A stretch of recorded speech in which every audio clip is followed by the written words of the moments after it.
This is the leadership of Azimio la Umoja One Kenya Coalition Party, together with the delegates to the proposed bipartisan discussions that are scheduled to be beginning shortly. So we have a statement which is going to be read by Honorable Stephen Kalonzo Musyoka on our behalf. Thank you. Thank you.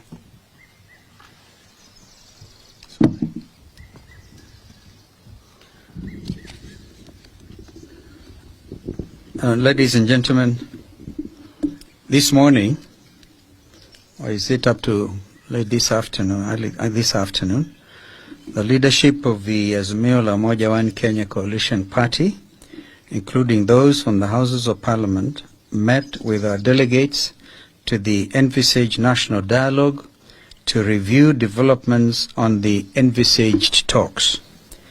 Any reasonable observer of the happenings in the last few weeks will agree with us that Kenya Kwanza has no intention whatsoever of holding any dialogue at all, let alone one that is honest, transparent, and bipartisan.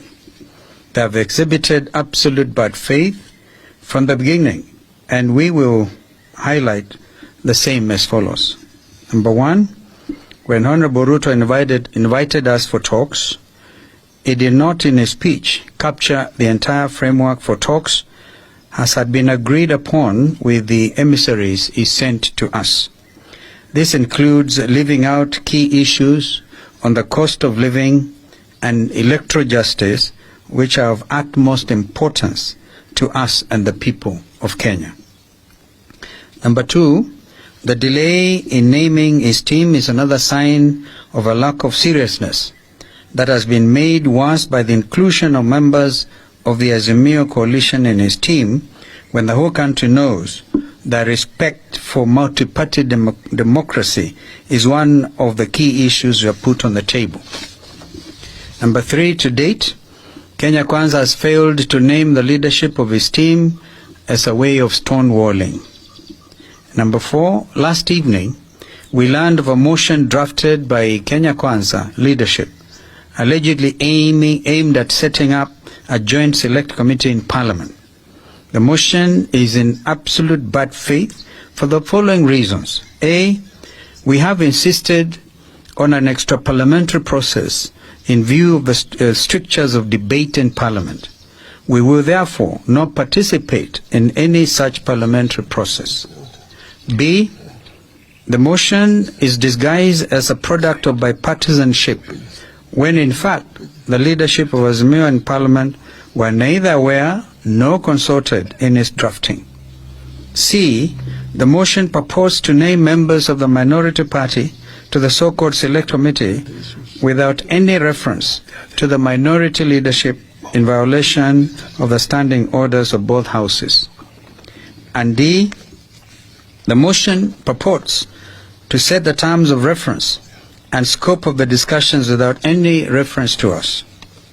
We continue to insist that the dialogue must be about all the four issues, namely the cost of unga, fuel and electricity, forensic audit of the servers, bipartisan reconstitution of the IEBC, and respect for multi-party democracy. Kenya Kwanza cannot dictate to us what we cannot bring to the table.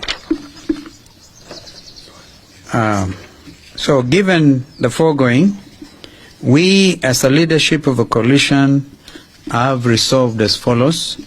Number one, we remain committed to an extra parliamentary dialogue that is honest, transparent, meaningful, and bipartisan in conception and execution. Our members of Parliament in both houses shall not be party to any other process, and particularly not the one proposed in the motion by Kenya Kwanza. Number two, we have instructed the chairperson of our team, Senior Counsel Otiendo Molo, to formally invite the Kenya Kwanza team for a meeting to set the ground rules for the talks. Number three, our issues remain what we said before, and they are reduction in cost of unga, fuel, electricity, and school fees, opening and audit of IEBC servers, bipartisan reform and reconstitution of IEBC, reinstatement of the 4 IEBC commissioners, and end to the buying of MPs, which threatens multi-party democracy. Number 4, we reiterate the call that the regime must immediately take up the hospital bills of all Kenyans who sustained injuries as a result of police brutality during the recent protests and demonstrations, and pay reparations for those who lost their property and their lives.